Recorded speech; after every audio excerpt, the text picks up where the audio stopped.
కొన్ని సంవత్సరాలుగా దాచిపెట్టుకున్న చైనా నిజాలన్నింటినీ మన ఇండియన్స్ అయితే ఒక్క నైట్లో బయటపెట్టి మొత్తం ఆట ఆడేసుకున్నారు చైనాని. అసలు ఏమైంది, ఎక్కడే జరిగింది, ఎలా జరిగింది అనే దాని గురించి మనము ఈ వీడియోలో ఇన్ డీటెయిల్గా తెలుసుకుందాము. అండ్ ఈ వీడియోలో నేను చెప్తున్నాను, మన ఇండియన్స్ గురించి మాట్లాడతాను అండ్ చైనా యొక్క డార్క్ సైడ్ గురించి కూడా నేను క్లియర్గా మాట్లాడతాను. సో ఈ వీడియోని మీరు ఫుల్గా చూస్తేనే మీకు అర్థమవుతుంది. అండ్ ఈ వీడియోని మీరు చూడడం కాకుండా 10 మందికి రీచ్ కావాలి కాబట్టి మీరు ఈ వీడియోని లైక్ చేయండి, షేర్ చేయండి, కామెంట్ చేసి సబ్స్క్రైబ్ చేసి పెట్టుకోండి. ఇక ఏమాత్రం లేట్ చేయకుండా మనమైతే వీడియోలోకి వెళ్దాం. అసలు ఇది ఎక్కడ స్టార్ట్ అయిందంటే, ఇది ఆన్లైన్ వార్, ఏదో ఆఫ్లైన్లో జరుగుతున్న వార్ కాదు, ఆన్లైన్ వార్ అనమాట. సో చైనా ఫస్ట్లీ ఎప్పుడైనా కానీ మన ఇండియాని ఎప్పుడు చూసినా కానీ డిఫేమ్ చేయాలనే చూస్తుంటుంది. అలానే కొన్ని ఇయర్స్గా ప్రయత్నిస్తుంది చైనా.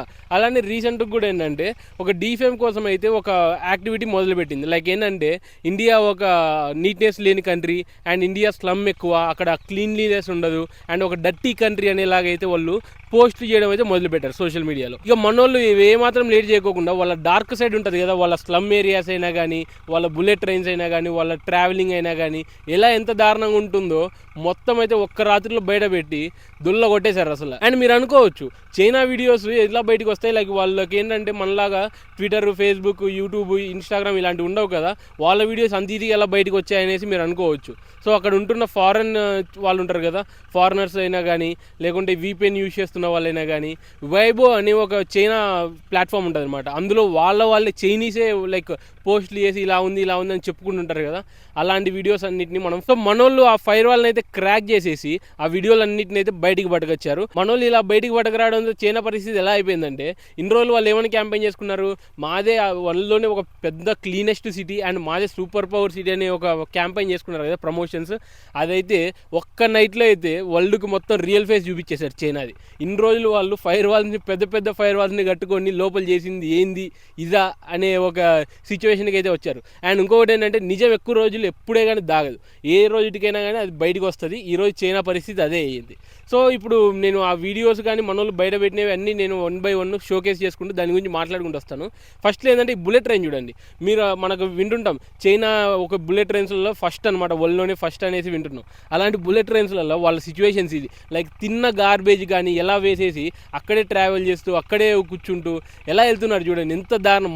ఇప్పుడు మన దాంతో కూడా ఉంటారు కానీ మనోళ్ళు మరీ అలా గార్బేజ్లోనే కూర్చోరు. లైక్ మనోళ్ళ దౌర్భాగ్యం ఏంటంటే, లైక్ తినేసి మనోళ్ళు వెళ్తున్నప్పుడు అక్కడ వేసేసి వెళ్ళిపోతారు. మనోళ్ళు వేసేసి అక్కడే కూర్చొని అయితే నేను చూడలేదనమాట. లైక్ ఉన్నాయి అవన్నీ చెప్పను, బట్ ఏంటంటే వీళ్ళలా ఎంత దారుణం అయితే మనోళ్ళు కాదు, మనోళ్ళు కూడా దారుణంగా ఉన్నారు. కానీ వీళ్ళంత దారుణంగా అయితే మనోళ్ళు ఎప్పుడే కానీ ఎక్కడే బిహేవ్ చేయలేదని నేను అనుకుంటున్నా. అండ్ తర్వాత చూస్తే మీరు చైనాలో ఇంకొక దారుణమైనది ఇంకొకటి ఏంటంటే, చైనాలో అసలు స్లమ్ ఏరియాసే ఉండవని అంటారు కదా, లైక్ ఉండవు, నిజంగానే ఉండవు. ఎందుకంటే స్లమ్ ఏరియాకి ఇంకొక పేరు పెట్టుకొని పిలుచుకుంటే స్లమ్ ఏరియాస్ అని ఎందుకుంటాయి, వాళ్ళు ఏంటంటే స్లమ్ ఏరియాస్కి అర్బన్ విలేజెస్ అని పెట్టుకున్నారనమాట. అక్కడ ఏంటంటే ఎవరైతే పేదరికం మైగ్రెంట్స్ ఉంటారు కదా, పూర్ మైగ్రెంట్స్ వాళ్ళైతే ఉంటారు. అండ్ వాళ్ళకి ఏంటంటే ఒక సిస్టమ్ ఉందన్నమాట, హుక్కో సిస్టమ్ అనేసి. ఆ సిస్టమ్ వల్ల వాళ్ళకి ఏంటంటే బేసిక్ రైట్స్ కూడా ఉండవు, లైక్ ఎడ్యుకేషన్, జాబ్స్, హాస్పిటల్ ఇలాంటివి అన్నిటి దగ్గర వాళ్ళకైతే రెస్ట్రిక్ట్ ఉంటాయి అనమాట. సో మన ఇండియాలో కూడా స్లమ్ ఏరియాస్ ఉన్నాయి, లైక్ మరీ మనం ఇంత దారుణంగా ఆ స్లమ్ ఏరియాస్లో ఉంటున్న పీపుల్స్ని అయితే ట్రీట్ చేయట్లేదు. సో ఇక్కడ నేను చెప్పబోయేది ఏంటంటే, లైక్ వాళ్ళు ఏదో ఇన్ని రోజులు మన మీద పడి ఏడ్చారు కానీ వాళ్ళ డార్క్ సైడ్ని అయితే ఆపేసుకున్నారు. మన దగ్గర డిస్క్రిమినేషన్ అని, మన దగ్గర క్లీన్లీనెస్ పీపుల్ అన్నారు కానీ వాళ్ళ దగ్గర మనకంటే దారుణమైన పీపుల్స్ బతుకుతున్నారు. అండ్ డిస్క్రిమినేషన్ లోపల చాలా ఉంది, మనకంటే ఎక్కువ. ఇంకా లైక్ మనం చూస్తున్నాం చైనాకి మంచి కలర్ఫుల్ సిటీ కదా, లైక్ అక్కడ ఏంటంటే ఫుల్ లైట్స్తో ఉంటుంది, అదంతా షో ఆఫే. అది ఏంటి అంటే షాంఘై, బెయిజింగ్ అనే సిటీస్ని చూపించి వాళ్ళు కొన్ని షో ఆఫ్స్ అయితే చేశారనమాట. సో ఆ షో ఆఫ్స్ అన్ని ఇప్పుడైతే బయటకు పడిపోయాయి. వాళ్ళ దగ్గర ఎంత దారుణమైన ఉంటుందంటే, లైక్ దారుణమైన పేదరికం ఉంది వాళ్ళ దగ్గర. అండ్ ఇంకొకటి ఏంటంటే నిరుద్యోగులు ఎక్కువే. అండ్ ఇంకొకటి ఏంటంటే వాళ్ళ దగ్గర ఈ ఎకనామిక్స్ స్లోడౌన్ వల్ల చాలామంది అయితే జాబ్స్ అయితే లాస్ అయిపోయారనమాట. ఈ హుక్కా సిస్టమ్ అని చెప్పుకున్నాం కదా, అసలు దీన్ని ఏంటంటే దీని సిచ్యువేషన్, లైక్ ఎవరైతే విలేజెస్ నుంచి సిటీస్లోకి మైగ్రెంట్ అయింటారు చూడండి, వాళ్ళని సెకండ్ క్లాస్ సిటిజన్స్ లాగా ట్రీట్ చేసే సిస్టమే ఇది అనమాట. వాళ్ళకి ఏంటంటే లైక్ ఒక సెకండ్ క్లాస్ లాగా పెట్టేసి వాళ్ళని ఈక్వాలిటీగా అయితే చూడరు, ఇన్ఈక్వాలిటీతో చూస్తారు. సో అందుకే నేను డిస్క్రిమినేషన్ ఉంది అని చెప్పాను. లైక్ మన సిటీస్ అయితే ఇప్పుడు ప్రతి దగ్గర డెవలప్మెంట్ అవుతున్నాయి, లైక్ ప్రతి దగ్గర మంచి ఇన్ఫ్రాస్ట్రక్చర్తో అయితే మన సిటీస్ని బిల్డ్ చేస్తున్నారు అనమాట. అండ్ ఇంకొకటి ఏంటంటే వాళ్ళ దగ్గర రివర్స్ కూడా ఎంత దారుణంగా ఉంటున్నాయో మీరు చూడండి, స్క్రీన్ మీద మీకు ప్రతి డిస్ప్లే అవుతుంటుంది. అండ్ మన దగ్గర చూడండి ఎంత క్లీన్ ఉన్నాయో, మన దగ్గర కూడా ఉన్నాయి కొన్ని దారుణమైన ఉన్నాయి కానీ మన గవర్నమెంట్స్ ఎప్పటికప్పుడు వాటిని క్లీన్ చేసుకుంటూ ఉంటుంది. లైక్ ఏంటంటే మన రీసెంట్గా కూడా మన ఏపీలో పవన్ కళ్యాణ్ గారు లైక్ క్లీన్ చేయడానికి గోదావరి సైడ్ వెళ్ళారు. సో అలా ఏంటంటే ఎక్కడ చూసినా కానీ మ్యాక్సిమం క్లియర్ చేయడానికి చూస్తున్నారు, కానీ వాళ్ళ దగ్గర అసలు పట్టించుకోవట్లేదు. జనాలు చూడండి అక్కడే ఆ గలీజ్ నీళ్ళల్లోనే వాళ్ళు బట్టలు ఉతుకుంటున్నారు, వాళ్ళు అక్కడే ఉంటున్నారు. ఆ హాస్టల్స్ చూడండి, మీరు ఏమైనా చూసినా కానీ చాలా వరస్ట్ ఉన్నాయి. లైక్ ఇంత పెద్ద పెద్ద ఫైర్ వాల్స్ కట్టుకొని దీనికేనా మీరు లైక్ ఏంటంటే ఇవన్నీ కప్పిపుచ్చుకొని లోపల చేసుకోవడానికా? లైక్ మా ఇండియాలో మాకేం ఉండవు ఇలా పెద్ద పెద్ద ఫైర్ వాల్స్. మేము ఏది ఉన్నా కానీ ఓపెనే.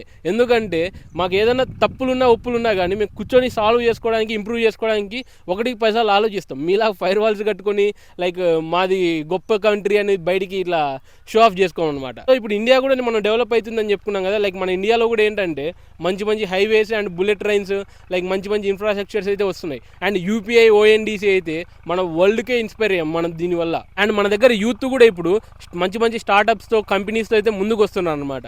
అండ్ చైనా అయితే ఇప్పటికీ ఏంటంటే ఆ డిస్క్రిమినేషన్తో, ఇన్ఈక్వాలిటీతో అండ్ అంటే కొంతమంది అక్కడ ఉంటున్న వాళ్ళ పూర్ ఉంటారు కదా, పూర్ పీపుల్స్తో లైక్ ఇంకా అయితే సఫర్ అవుతుంది. కానీ ఇప్పుడు ఏంటంటే చైనా ఒక డార్క్ ఫేస్, రియల్ ఫేస్ అంటే బయటపడుతుంది అనమాట. డార్క్ ఫేస్ అని కూడా అన్నాను, రియల్ ఫేస్తో బయటపడుతుంది. నేను ఇంకొక పాయింట్ మాట్లాడేది ఏంటంటే మన ఇండియన్స్ దాని గురించి మాట్లాడతాను. మన ఇండియన్స్ ఈ వీడియోస్ అన్ని బయటకు వచ్చాయి కదా, ఇప్పుడు మీకు అన్ని చూపించాను కదా వీడియోస్. ఇవన్నీ బయటకు వచ్చినప్పుడు చాలామంది ఏంటంటే కామెంట్స్లలో చూశాను, కొంతమందికి అన్నీ చూశాను అనమాట. ఈ ఏఐ వీడియోలు ఇవి ఏఐ వీడియోలు అనేసి మొత్తం చెప్పేస్తున్నారు కామెంట్స్లలో. అరే మీకు ఏం తెలుసో నాకు అర్థం కావట్లేదు. అక్కడేమి మన కంట్రీ వీడియోస్ ఎవరో పెట్టి మీరు అవి ఏఐని నమ్మించడానికి ట్రై చేసినా కానీ ఒక అర్థం ఉంది. ఎవడో కంట్రీ వీడియోస్ వాడు సింపుల్గా చెప్పాలంటే మన కంట్రీ మీద ఎప్పుడప్పుడు అటాక్ చేద్దామనేసి బార్డర్స్లలో టెన్షనే పెడుతున్నాడు ఎప్పటికీ. సో అలాంటి కంట్రీ మీద మీరు లైక్ కామెంట్స్ పెట్టడం అవసరమైంది. అండ్ ఏదో వ్లాగ్స్ కోసం వెళ్తారు అక్కడికి, వ్యూస్ అనేసి అది ఇదని వెళ్తారు. అక్కడికి వెళ్ళేసి వాళ్ళ ఇన్ఫ్రాస్ట్రక్చర్ అవన్నీ చూపించేసి లైక్ మన ఇండియాని అయితే డిఫేమ్ చేస్తారు. అక్కడే డైరెక్ట్ వీడియోలోనే మన ఇండియన్సే మన ఇండియాని డిఫేమ్ చేస్తున్నారు వాళ్ళ ముందర. లైక్ ఇంకేంటి వాళ్ళు ఈజీగా డిఫేమ్ చేయడంలో తప్పేం లేదనిపిస్తుంది నాకు ఇట్లాంటివి చూసినప్పుడు. లైక్ ఏదో మీరు వ్లాగ్స్ కోసం పోతారు, జస్ట్ చూడడంలో తప్పేం లేదు. చూడండి, అక్కడ ఏదైనా కొత్తది ఉంటే నేర్చుకోవాలి, ఇక్కడికి వచ్చి ఏదైనా ఇంప్లిమెంట్ చేసుకోవచ్చు అంటే చేసుకోవాలి. లైక్ మన దగ్గర కూడా ఉన్నాయి కదా, వాళ్ళతో పోలిస్తే మంచి మంచి ఇన్ఫ్రాస్ట్రక్చర్స్ ఉన్నాయి. అండ్ మనోళ్ళ దగ్గర వాళ్ళ దగ్గర పోలిస్తే కొంచెం క్లీన్లీనెస్ ఉంది. అండ్ మంచి మంచి ఫుడ్స్ కూడా తింటారు. వాళ్ళలాగైతే ఎట్లా పడితే ఎడ్డెడ్డిగా తినరు అనమాట. సో ఇదైతే మీరు గుర్తించాలి కదా. లైక్ మన ఇండియాని డిఫేమ్ చేసి పక్కనోడి ముందర మాట్లాడితే ఇక పక్కనోడు మనల్ని మాట్లాడుకోకుండా పోతాడా? ఒకసారి ఆలోచించండి మీరే. సో ఫస్ట్ ఆఫ్ ఆల్ ఏంటంటే మన ఇండియాని మనం ఎంతసేపు ఉన్నా కానీ మనమే లేపుకోవాలి, కానీ వేరే కంట్రీ వాడు వచ్చేసి మనల్ని లేపుతాడని అయితే ఆశించుకోకండి.